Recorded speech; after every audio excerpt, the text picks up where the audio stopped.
नमस्कार दोस्तों, स्वागत है आपका आपके YouTube channel way of learning में। इस वीडियो में आपने देखा कैसे कैथी सुलिवन ने दुनिया की सबसे गहरी जगह पर पहुंचकर एक इतिहास रच दिया है। दुनिया की वो ऐसी पहली महिला बन गई है जिसने सन 1984 में स्पेस में भी वॉक किया और अब दुनिया की सबसे गहरी जगह चैलेंजर डीप पर पहुंचकर एक कीर्तिमान रचा है। अब ये जो चैलेंजर डीप है ये लोकेटेड कहाँ पे है? ये मैरीना ट्रेंच में है जो कि प्रशांत महासागर क्षेत्र का पार्ट है। अब ये डीपेस्ट ओशन मिशन है, ये क्यों किए जाते हैं, क्यों वहाँ पे लोग जाते हैं और क्यों वहाँ पे इतना एक्सप्लोरेशन किया जाता है? ऐसा है कि जो हमारा जो उछला पानी है उसका जो नॉलेज है वो वैज्ञानिकों को काफ़ी ज़्यादा है, जबकि जो गहरे पानी में जो प्रजातियां पाई जाती हैं उसके बारे में जो वैज्ञानिक आधार है वो कम है। उस वैज्ञानिक आधार को और नॉलेज को इनरिच करने के लिए इस तरह के मिशन किए जाते हैं। हम जानते हैं कि ये जो एरिया है वो काफ़ी अर्थक्वेक काफ़ी आते हैं और वोल्केनिक एक्टिविटी भी काफ़ी मात्रा में होती है।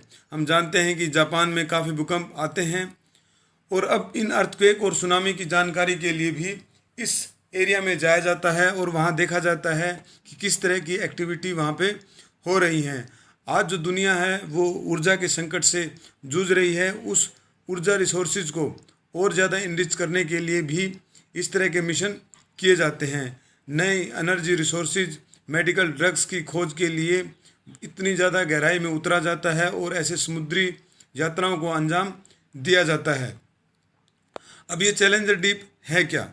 जो ओशन है उसकी जो एवरेज गहराई है वो 12,100 फीट है और जबकि जो चैलेंजर डीप है उसकी गहराई 36,200 फीट है।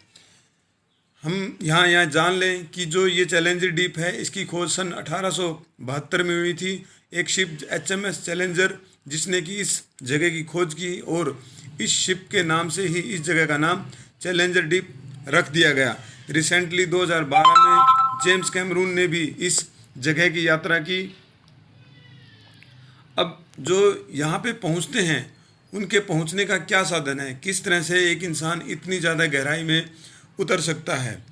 सबसे पहले तो एक्सपेरिमेंटल बेस पे ROV को भेजा जाता है। ROV stand for remotely operated vehicle, जो कि शिप के साथ बंधा रहता है और वो रिमोट के थ्रू या उसको स्टीयरिंग शिप से किया जाता है और उस गहराई में उतारा जाता है।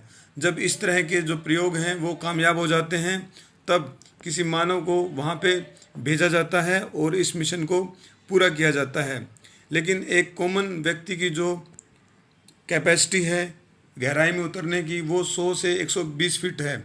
एक व्यक्ति सिलेंडर के साथ, जो एयर सिलेंडर होते हैं उनके साथ 100 या 120 फीट तक जा सकता है। अगर उससे ज़्यादा गहराई में व्यक्ति जाए तो उसको नाइट्रोजन नार्कोसिस होने का खतरा बन जाता है। अब ये नाइट्रोजन नार्कोसिस क्या होता है कि जो हमारा एटमॉस्फेयर है उसमें जो हम जानते हैं कि नाइट्रोजन की मात्रा 72% के आसपास है और नाइट्रोजन की ज़्यादा मात्रा होने की वजह से, प्रेशर की वजह से हमारे शरीर में नाइट्रोजन घुल जाती है। उसी को ही नाइट्रोजन नार्कोसिस कहा जाता है। अगर ज़्यादा गहराई में उतरें तो नाइट्रोजन नार्कोसिस होने का खतरा बढ़ जाता है। लेकिन जो टेक्निकल डाइवर होते हैं वो मॉडर्न इक्विपमेंट के साथ, जिसमें कि डिफरेंट गैसेज भरी हुई होती हैं, उसके साथ वो 500 फीट की गहराई तक भी उतर सकते हैं। अब यहाँ हम ये जान लें कि इतनी 36,200 फीट की गहराई तक जाने के लिए कौन से जो व्हीकल हैं वो यूज किए जाते हैं। ये बेसिकली HOV, जिन्हें हम कह सकते हैं ह्यूमन ऑक्यूपाइड व्हीकल हैं, जिसमें कि मॉडर्न फैसिलिटी होती हैं और उसमें 1 या 2 व्यक्ति जा सकते हैं। ये एक सबमरीन की तरह होता है और इतनी ज़्यादा गहराई में उतर सकता है और इस तरह के मिशन पूरे किए जाते हैं। अगर आपको ये वीडियो अच्छा लगा हो और आपका नॉलेज इनरिचमेंट हुआ हो तो इस वीडियो को लाइक और शेयर करें और हमारे चैनल को सब्सक्राइब करना न भूलें। Thank you. जय हिंद।